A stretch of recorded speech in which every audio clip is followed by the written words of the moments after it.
Hi everyone, how's it going? It's Hayley from the Character Consultancy here. Today I've got a psychological video for you for Jeffra Cox, who is a minor Dungeons & Dragons character. Enjoy. Jeffra was born into a noble family, which means that right from the start, and due to the custom of the time, he was cared for by a wet nurse instead of his biological mother. It seems that she did a reasonably good job of caring for him, at least on a superficial level, as Jeffra became a high achiever as an older boy. Ultimately, despite the insecurities he developed about living up to others' expectations, he always believed he was safe. This allowed him to feel secure enough to take risks.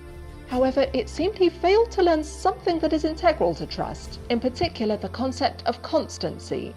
Perhaps Jeffra sensed that the woman caring for him was not his true mother.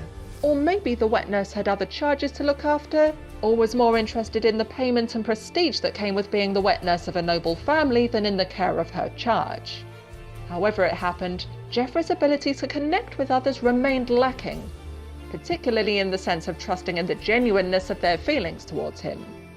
This coloured his interactions throughout his life. As a toddler, Jeffra stayed in the castle of his birth and continued to be looked after by his wet nurse, at least until he was weaned. Given the fact that his wet nurse was not his mother and may have had other priorities, as mentioned earlier, Jeffra grasped onto everything he could get in the hopes of keeping it, whether it was physical items such as food or comforters, or attention. Letting go didn't feel like an option to him. Then his tutelage started. Small children were given a basic education plus instruction in good manners and etiquette, and Jeffra soon learned that achieving in these areas got him some positive attention, if not affection. It would have been a stretch for such a small child to meet the challenges of good etiquette, but he stretched himself, and often he succeeded. The affirmation he got for meeting his elders' expectations was what made it worth it to him. Here was something approaching the warmth he had wanted from his wet nurse. The feeling made an impression on him, and he committed himself to getting more of it, although it should be noted that the positive attention he got was for behaving in a particular way. Feedback about his being, his non-doing self, was not forthcoming. He didn't consciously make the connection, but it affected his attitudes nonetheless.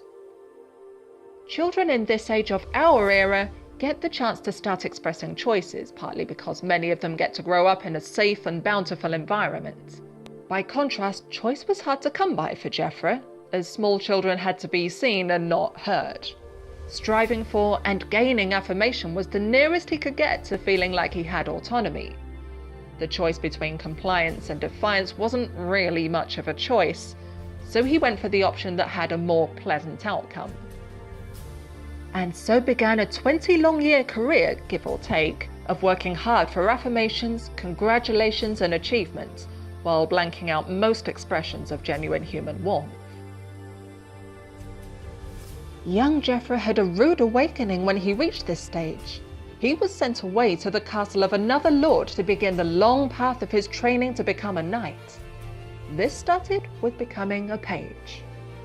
To the lords of Jeffra's world, connections with other noble families was paramount, so this loaning of him to another family was a commonplace practice.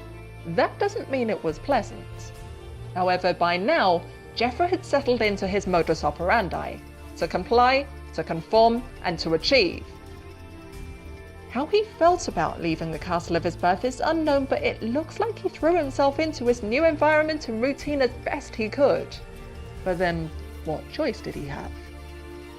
Jeffra didn't have siblings, but for the first time in his life he had peers in the form of other pages, boys loaned to other castles and with whom he had occasional contact.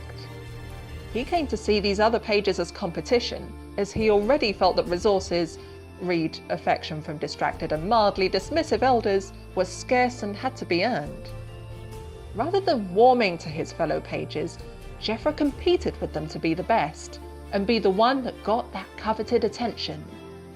His biggest wish, one that he held so deep he could not have articulated it himself, was to be loved and to be good enough, to finally be a part of that family that had been denied him by birth and tradition. He never really got it, and it wasn't really a reachable goal given the culture he lived in. And as stated before, he almost certainly couldn't have articulated what he wanted, but deep down he had a desire to be cared for irrespective of adequacy.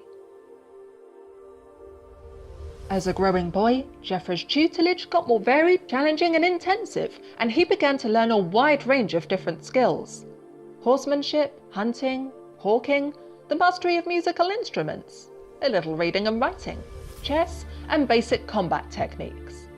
He was mainly looked after by the ladies of the castle, who also taught most of his lessons. In return for his tutoring plus his upkeep, he worked as a messenger, cleaned weapons, and helped his resident lord to dress. All of these were routine tasks, and true to himself, he was conscientious about doing them all. This shift in his responsibilities and training meant that he saw other pages a little more often. As before, he saw them as competition, more specifically as a threat to the undivided goodwill of his caretakers, and made a point of outdoing them. He remained on tenterhooks to be the first one to offer to deliver messages, and he was proactive in cleaning weapons, always ready to take his lord's weaponry as soon as the man returned to the castle, lest he be unfavourably compared to other pages. His caretakers noticed his eagerness to work, and on the odd occasion that Jeffra saw other pages, his proactivity and conscientiousness was praised, either by his own lord or by the elders of the other castle.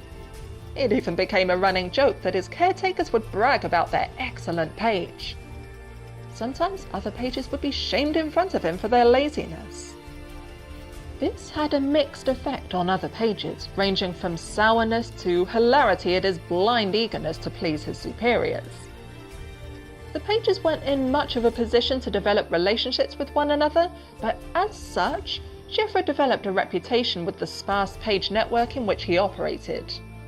This started Jeffra on a career marked by competition with his peers and of honing the skill of being the first or the fastest. He began to use this to improve his status, such as it was given his position as a page. When Jeffra reached puberty, he was granted a promotion from page to squire, which brought with it a change in his circumstances. His lord took him out to tournaments, and both local and distant raids and battles. As before, he strove to be the best. And as before, he had limited contact with his peers, but what he did see prompted them to outperform them at all costs. As the stakes were higher and the squires overall more dedicated to their roles, the culture of competition in which Jeffra found himself became more serious. The less invested boys had either shaped up, died, or been sent home in disgrace, and Jeffra found that with the change in culture came an intensification of the pressure to perform and prevail. He continued to perform well by a significant margin. After all, that was how Jeffra defined himself and how others had come to define him. At this time, Jeffra also graduated from the care and tutelage of the ladies of the court. His relationship with them had always been a somewhat serious one, as he had always seen them as the ones giving him the tasks at which he must excel. But now, freed from their care, he slowly developed a less fragmented relationship with them. The relationship didn't bring with it any significant easing of his attitude towards achievement, but in a small way they became allies, cheering their graduate on as he served his lord. Jeffra reached adulthood and with it, graduated from a squire to a knight. He carefully managed his affiliations with the other knights who had graduated from squiredom at this time, as connections were of vital importance to a knight. However, they lacked much in the way of warmth, especially given that Jeffra was not the only knight to have had a loveless childhood. Some others had been fortunate enough to learn the skills of emotional warmth, but he had difficulty responding to this. Instead, he treated the whole situation, his career and all it entailed, as a task to be performed as perfectly as possible. He gradually became emotionally exhausted. In his younger years, he'd been able to cope, but as Jeffra settled into the long haul as an overachieving knight, he realized that this was it. There would be no major change. Perhaps his wealth would increase. Indeed, he had great wealth to his name. But the pressure would never ease. He married. However, it was a marriage of convenience and not of love, so although he succeeded in finding a wife with the ability to manage his wealth and castle while he was away, the marriage was loveless. He might have continued to do his duty as a knight regardless, if not for an unusual opportunity that came quite literally to his door. Jeffra's own page came to him with a rumour that the castle had recently taken in a handful of new servants. That in itself was inconsequential. Not so what his page told him next.